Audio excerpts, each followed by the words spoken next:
I don't know. I got into this weird. You just started talking, dude, and like Anthony and I were like, analogy. dude, of I'm a like, road. what is he talking? What is he talking about? Oh my got god, into- it's just is about this a robots, bro. Is this like the ending of this movie? Yes, I got into this road analogy and I couldn't get off of it. Yeah. I couldn't get Just I jump couldn't out, pull over. dude. Just exit. Just crash. exit. Just Crash exit. and burn. Just crash. Yeah, go into your that's not ditch. good. Hello and welcome to the movie podcast review of Transformers: Rise of the Beasts. My name is Daniel. I am one of your hosts today, and joining alongside me are my fellow beasties. They are Shahbaz Autobots, roll out. and Anthony. Hello, everyone. I'm not gonna do a voice. I'm not gonna do a voice. I'm not gonna do anything that would jeopardize the podcast in any form. I don't even want to know what what accent or impression you're going to Exactly. try. By the way. Transformers voice. Like I just did know. like Optimus. But Yeah, it'll it's just Peter Cullen, man. I'll be canceled by the time it ends. Yeah. So Don't do it. Don't do it. I'll just do my. This is my voice. What's up? That's what's up. I am a Transformer. We already know who would be a Decepticon. Obviously, Anthony would be a Decepticon. No. But I'm. You don't think so? What would No, you be? man, I Anthony? would just be like, again, I would be, don't talk to me, robot. I gotta save these humans again. That would be just me. I would be in leave the me corner alone. with a cigarette in my mouth. Like, Yeah. Oh my gosh. You're just sitting, parked in a parking lot somewhere. You're just like, you know what, you guys, Autobots, you go do your thing. I'm happy here. Let me chill. and then when shit hits the fan, I come in. I'm like, what's up? What's up? You save the day. Exactly. For those listening in Canada, calling you guys beasties, totally normal. That does not sound weird at all. But I was wondering, Shay, can you give us a little bit of a background why, the word beasties is so accepted here in Canada? Well, of course, I am the Transformers connoisseur and historian. From what I understand, and I could be horribly wrong about this, the reason why in Canada Beasties is called Beasties is because they didn't want to use the word war that was used in Beast Wars in the United States. I don't know if there's a lot of truth to that, if that's like a urban legend or something, but there's definitely that's what I've heard. That's what was passed down to me from generation to generation. That's what was written on like the hieroglyphics in Canada, that like you actually couldn't have the name war in a kids TV show. So there you go. Words that's from all Unicron. it was.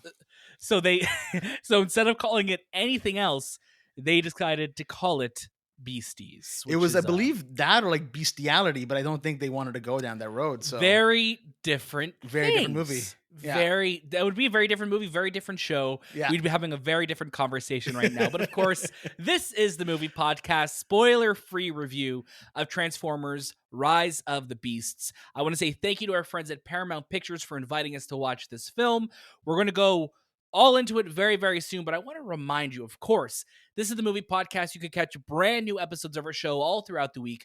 That's interviews, that's reviews, that's main episodes. Those are breakdowns. There's so much going on here. We have so many incredible episodes out right now for you to check out. So if you want to check out our interviews with the cast of Spider-Verse, the directors of Spider-Verse, we have some more Spider-Verse interviews coming your way. There's lots to look forward to, so don't miss any of it. And of course, check out all of the incredible reviews that we are dropping. We have some great episodes out. You don't want to miss a thing. Now, I already said this is going to be spoiler-free. We're not going to reveal any of the details from this movie, so don't you worry. But I do want to remind you, please, if you like what we're doing, please rate us 5 stars. Give us 5 stars on YouTube. Join our Discord. We have such a great community of movie lovers, of TV lovers, of game lovers. Join us. We're having a great time in there. And of course, follow us on Instagram, Twitter, TikTok, and Letterboxd at The Movie Podcast. That's the best place to find us. We're also on Twitter individually if you want to follow all of us, see exactly what we're up to, check out our reactions for movies. There's always something going on. You're already in the best place for movies, so stay here, like we always say. Now, I Transformers is a series that we all have different histories with. I would love for us, as we're kind of going into our first reactions, to kind of give our background with the Transformers films, what our mindsets were going into this film and where they were, I guess, when it all started all the way back in 2007. So we're going to kick it to Shay for our first reaction very soon, but I do want to let you know that, of course, Transformers: Rise of the Beasts releases into theaters on June 9th, and it stars a huge cast. So first, and I do want to say, of course, Anthony Ramos is someone who is great in this film, and guess what? He's going to be a special guest on the movie podcast later this week. So stay tuned for that for that interview. We're so excited to welcome him onto the show. He's awesome in this movie, and we're going to talk a lot more about him. But Shahbaz, please take it away. Start us with your first reactions to Transformers Rise of the Beasts. Transformers Rise of the Beasts is 90s nostalgia at its finest. It has some of the greatest beats from that era with some great imagery as well. I mean, this is a tale of also kind of two films, I think. There's a really great boots to the ground, story here about Anthony Ramos's character, and there's a lot of other stuff kind of happening that's in the Transformers world as well. There's a lot that I liked about this movie, but there's also just stuff about this film that I was just kind of like, oh yeah, okay, that was fine. I mean, we're introduced to Noah Diaz, aka Anthony Ramos, and he's this character who is, he's from the army. He, I guess, got let go or discharged or something like that, and then he is now this great tech wizard. He can rebuild anything, build anything, and there's a lot of great beats there because he has a great relationship with his mom, great relationship with his little brother named Chris, who clearly is going through some sort of a ailment, or he's sick, or something is happening with him. But then the movie kind of just starts to drop all this Transformers lore, and it opens up with what I thought was a really cool moment of the Primals kind of fighting these other. They weren't Decepticons. I'm blanking on what their name was. We were calling them like the Terracottas or the Terramanas or whatever they were. There was just a lot of Transformers lore kind of being thrown at us. So you have to excuse my ignorance on that. But then you kind of get into this film where you have the Terrorcorns. We weren't far off then. Terrorcons. Yeah, they're Terrorcons. Terrorcorns. They're like unicorns. You know what I mean? There's a lot of different names for them. Yeah. Yeah, and there's a lot of great characters in this movie. I think one of the things that you kind of touched upon already there, Daniel, is Anthony Ramos. He's absolutely fantastic in this movie. But on top of that, because he's paired with Mirage, aka Pete Davidson, they have such great chemistry. And in the opening of this film, in the first half of this movie, they're going back and forth. They have great banter, and their chemistry is instant. They have instant chemistry. Every moment, every joke, every line is landing. Then this movie kind of starts to it just kind of becomes a Transformers movie, and you can take that in the good way or the bad way. Depends on what your mileage is with the Transformers films, but it just kind of becomes a little bit generic, where they go off to Peru. They have to find this MacGuffin because the Autobots and the Primals want to go home, or the Maximals, sorry, they want to go home, and there's Unicron coming. There's just a lot of stuff that's kind of just being thrown at you, and you kind of just have to go for it. And I think that's kind of where I'm at with this film, where I really love the first half because the 90s nostalgia, the music, the characters, and everything that was kind of happening really had me hooked. But then by the time we kind of leave that area, the movie just kind of passed through me, where I didn't dislike it. I didn't feel anything, I think. And that's kind of maybe the fault of the film, where it never really kind of kept me so entertained or so engaged. It just kind of happened. I wasn't sure what was happening either most of the time, because it was just a lot of CG just clashing against each other. So great moments in the beginning, but then the movie kind of started to lose me towards, I'd say, the middle and the end. Yeah, and I want to say first and foremost, like we already been saying, Anthony Ramos is so much fun in this movie. And I think when you see him pair with Mirage and Pete Davidson's, sense of humor, that shines, and their relationship really shines throughout this film. And I just really wish we got more time with them together. The moments that they are on screen together are amazing. They're so fun. It reminds me of those early Transformers days with Shia and with Bumblebee, and or with Sam and with Bumblebee, because their relationship, you believe that. And even though the way they meet and their circumstance of meeting is it's interesting. It's we've seen in the trailers that he's Noah stealing a car, and then Mirage is there, and it's really cool. And I think Mirage is a character that I don't think we've seen Mirage in the films before. Correct me if I'm wrong. I don't think so. Yeah. Or not that it comes to mind, but I think seeing Mirage's power set and seeing how he talks and interacts with all the Transformers, it's a lot of fun. And they are, and Mirage, especially because he's so different from the other Autobots, is kind of that buy-in for the audience, right? So you're like, yeah, I want to see more of it through their perspective. And I think as the film goes on, as you said, Shay, it's really a tale of two movies, where you have this really great, piece, you're setting it in Brooklyn. It's 1994. You have this great music. You have great visuals. You have a really cool style that I think Steven Caple Jr. brings to it, which you've seen him do with, Creed 2. This is another time he's coming into an already established franchise. And I think that really works to his strengths, where you're telling this grounded story. But when we get to Peru, it kind of turns into what we've seen before in so many other Transformers films, where it's just a lot of CG, a lot of action, and, robots transforming and fighting one another doesn't get you as excited as it did, 15 years ago. But there are some really great moments, and I think because this film, I think it's a little bit too long. It's in 2 hours and 16 minutes. I think it definitely could have been a bit shorter. Those great moments start to get weighed down by everything else kind of going on with the plot MacGuffins and, trying to get this and this artifact, and, the world's going to end. It's like you can only tell that story so many times. But Anthony, please jump on in. Let us know what you thought of Rise of the Beasts. No, you're right. Like, I think, if you've seen the other Transformers, this is going to feel very similar to it, even though it's a new director. And compared to Bumblebee, this is the third director of the Transformers legacy or saga.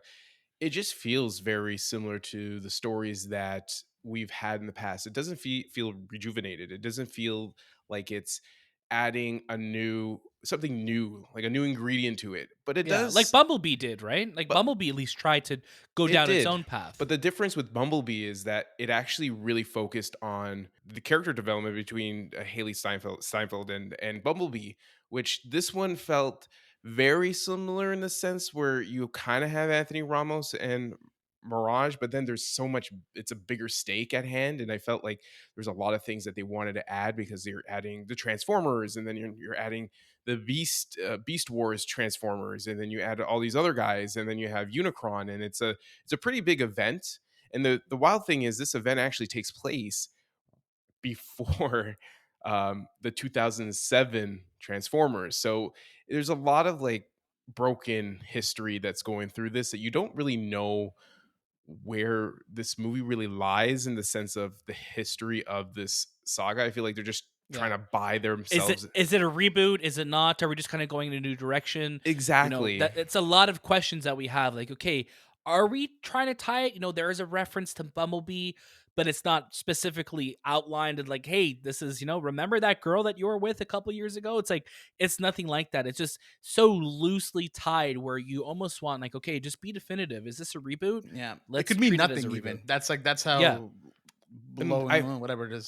I feel like that's maybe the route they should have went, but when you involve all these characters, and there's a lot of lore, like I have my Transformers history, I watched them. I don't remember them growing up until I started watching Beasties. That's when I really got into the Transformers and Optimus Prime. But they were always like part of like those things that you would see in the background, or you would know of, like G.I. Joe or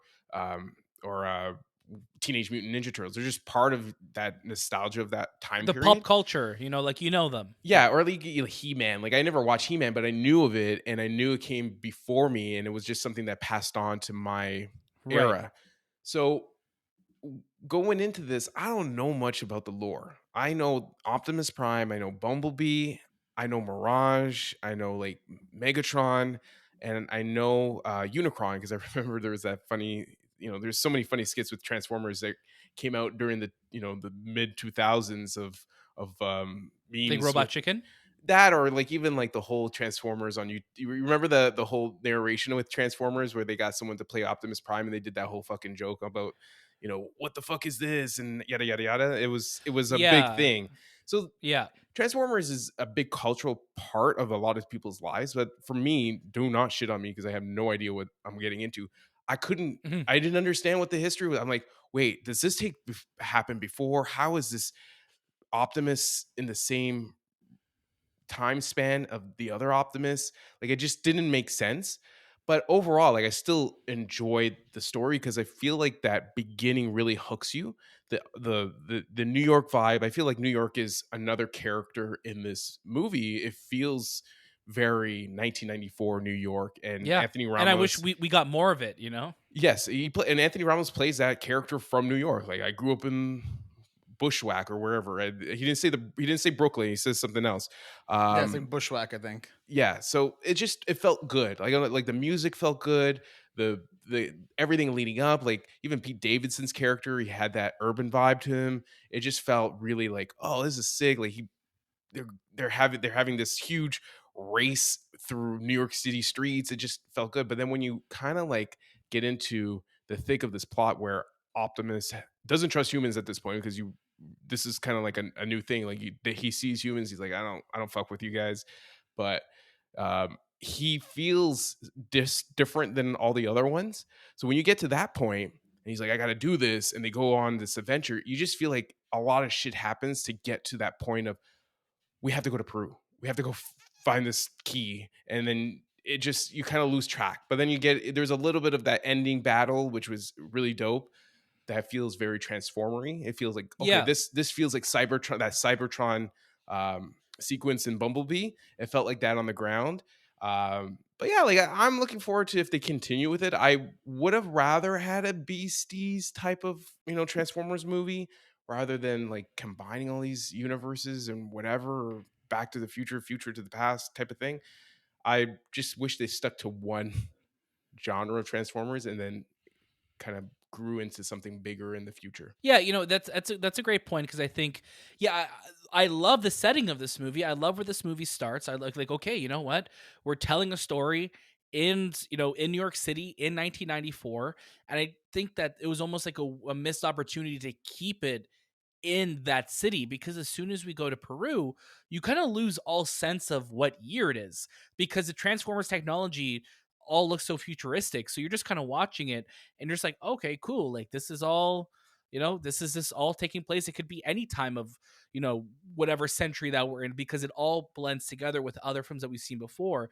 And it kind of gave me the vibes of like at the end of Age of Extinction, where it's like, hey, you know what? We got to go to China. We got to get the Dinobots, and we're in Peru. You know what? We're going to Peru. We got to get the Maximals. And then it's like they team up, and it's kind of like what we've seen before. So I was wishing there was a little bit more of it, grounding it very much like Bumblebee grounded the series for me, and Bumblebee's character, and kept it focused on Bumblebee and two other Decepticons. I wish that the Rise of the Beasts tried to focus a little bit more on some of the different Autobots, instead of having like this huge crew of was it the Terracons, the Terracottas, and and all these different factions kind of coming together. Anthony, Yeah. and then I know Shay has something to say as well. I just wanted to say that I did like the character design of Optimus Primal. I thought the gorilla vibe to it looks really good on screen. There were parts where I felt that the depth was having an issue clashing with the character design of the Transformers, and I felt like you can clearly see the budget is not as much as what previous budgets were. And I don't know, maybe I'm wrong on that, but I just feel like it just felt a little bit toned down in the terms of the CG compartment of Transformers. They are CG characters. You can't help but not see it. So it's a little bit of an eyesore at times, because I'm like, ooh, that the background feels too zoomed in or too pixelated or too blurry to feel like they're in the same sequence of, if when they were talking with the humans and whatnot. Yeah, it's definitely it's a $200 million budget, so it's still a pretty big budget. It's on par with the Bay Transformers films, more than what Bumblebee was, obviously. But yeah, it's an interesting, because I think it's like we see with a lot of films. It's either it could be a rush job, it could be reshoots, it could be a lot of changes, and it feels like this movie had a lot of different edits and changes and reshoots that kind of played a factor to it. Shay, jump on in. Yeah, this movie just kind of feels like it kind of came together in the editing room. They probably had a bunch of different versions that were maybe shot or reshoots that occurred, because once they kind of, like as we said, get to Peru, a lot of it just feels very disconnected from what happened previously in the film. And it just kind of feels like, okay, we need to just go make action sequences. And while the action sequence at the end was nice to see, it also didn't leave a lasting impression. It never made me jump out of my seat. I think I just kind of watched it with a blank expression of like, okay, we're kind of getting to the end. And I think I was getting kind of bored as well. There's just a lot of this movie that really worked in the beginning, but then when it drops in the second half, it really makes it obvious. And then, we talk about movies like Bumblebee, where it felt like such a breath of fresh air. And, that's the sixth movie in this franchise. When you're going to the seventh film, you're kind of hoping to keep that trajectory. Now, Bumblebee wasn't a huge smash in terms of the box office. It came out at a really, really bad time, a year after one of the worst performing Transformers movies. So you can't fault that movie, but it had a great, grounded story, very ET, very, Iron Giant. And then you get to a movie like this where it's like, we're back to formula.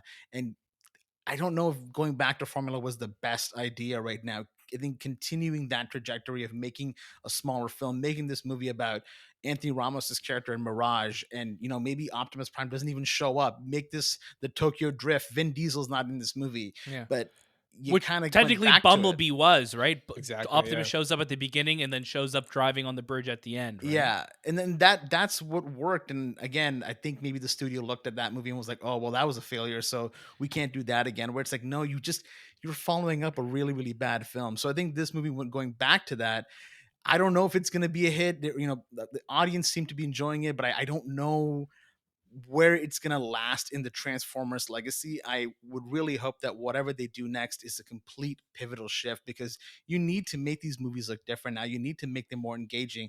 They need to not be world-ending stakes. Everything doesn't have to be a planet eater. Just make it a grounded story. Make the Transformers and the humans have a much better connection, instead of like, you're coming along for the ride because it's convenient. Yeah, and I think that's the thing, right? I think because there's and that's what's so interesting. The Rise of Beasts, there's so much that I love in this movie, and there's so much that works, but it gets bogged down by the weight of that Transformers world of of these tropes that we've seen time and time again. Where it's like, we don't need, like Shay said, we don't need every film to be a world-ending event. We could just have something. They're fighting for their city. Home team. That's something that's a through line in this film. We have Noah, Anthony Ramos' character. He's fighting for his brother. He's fighting for his mom. He's fighting for his family. And yeah, you're fighting to save them at the end of the world. But because we spend so much time apart from them in this movie, you almost forget what the stakes are back home, and who's back home and who's he's trying to save. And I wish that we kept those stakes smaller, because as cool as the final battle is, there's a lot of great moments. And it reminded me a lot of, if we go back and we look at Quantumania in the final battle, there's a lot of cool moments in that final battle, but it's like everything leading to that, it kind of, you miss out on like what could have been a lot more of a focused story, because Anthony Ramos and Mirage are so fun together. They are so great. They really carry this movie. And then it kind of turns into the Optimus Prime show, where it's like, okay, we've seen this play out before. And I think there's a lot of opportunity to tell a little bit more engaging stories, and ones that, don't have to keep jumping across the globe or have the world be eaten by the end of it. Just tell a great story. There's so many great characters within the lore of Transformers that you could tell something really, really cool. And I think this movie has some really great moments, has some really, okay, I'm not I'm not on the vibe of this movie.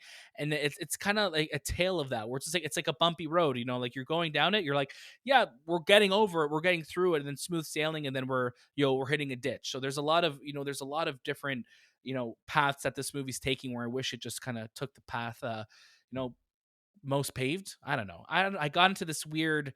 You just started talking, dude, and like Anthony and I were like, analogy dude, of I'm a like, road. what is he talking? What is he talking about? Oh my god, it's just about this a robots, bro. Is this like the ending of this movie? Yes, I got into this road analogy, and I couldn't get off of it. Yeah. I couldn't get just I jump couldn't off. get over Just it. exit. Just crash. Crash and burn. Just crash. Yeah, Okay, go into your that's not good. ditch. But let's get to our final. Let's actually, you know what? I want to get Anthony to finish his thought. Truthfully, here, I want to say, like, of all the Transformers, it's not the worst one. Like, no, I not gotta at say all. that. Not Like, at that's all. a good thing. Yeah. That's a good sign, but it's not the best. It's not sign. offensive. No, I will. That's actually. Thank you for reminding me. I was going to say I will watch this over, Revenge of the Fallen or Dark Side of the Moon or Age of Extinction or The Last Night. Any day. You know what I mean? Like, it's not bad. And I know we are a bit more critical of it, but to be the third best Transformers movie for me, I mean, that's not It's bad. not a win. You know what I mean? And, it's not a bad thing. But let's get to our final recommendations, Anthony. I'm going to get you to start us off. I'm going to say add this to your queue. I'm on the fence with it. Like, I like certain parts, but it didn't win me over for me to kind of recommend it to the audience to say, yeah, you need to go watch this. This is like a whole new vibe of Transformers. This is going to blow your mind. This is not like something that you haven't seen. I still think Bumblebee was such a a different route or a different road for that franchise. There's these roads again, and the roads come back. This one kind of like blended that Bumblebee vibe, but that Michael Bay vibe, which became oversaturated at the end, and that's what I did not like about it. It kind of lost that character development that was building towards. But that's an attitude to the queue. I'm right there with you. It's an attitude to queue for me. I think Anthony Ramos and Mirage really make this movie. There's some really cool action moments, but I think overall, a lot of the great parts of this movie really get lost in the lore and the tropes that we've seen a million times before in the Bayham craziness of the Transformers world. So I'm going to say add it to your queue. There's a lot of good, but unfortunately, I think there's a lot that will distract you from the moments that you did like. Shahbaz, drive us home. We're almost home, folks. I'm right there with you guys. Add it to the queue. I think there's good moments, but overall, you'll kind of leave this movie and not remember a lot of it. There we go. Transformers Rise of the Beasts releases into theaters on June 9th. Look out for our interview with the star of the film, Anthony Ramos, later this week on the Movie Podcast. Will be available on all podcast feeds and on YouTube, and of course on our social. So look forward to all of that. Make sure you're following us on Instagram, Twitter, TikTok, and Letterboxd at the Movie Podcast. You don't want to miss anything going on. We have lots of great interviews coming your way, so make sure you stay here on the Movie Podcast. Like I said, subscribe to us on YouTube, drop us 5 stars if you like what we're doing, and join our Discord. We have great episodes coming out all throughout the week. Our reviews, our interviews, our main episodes. There's lots to look forward to. Don't miss any of it. That was This Time with the Movie Podcast, and we'll see you next.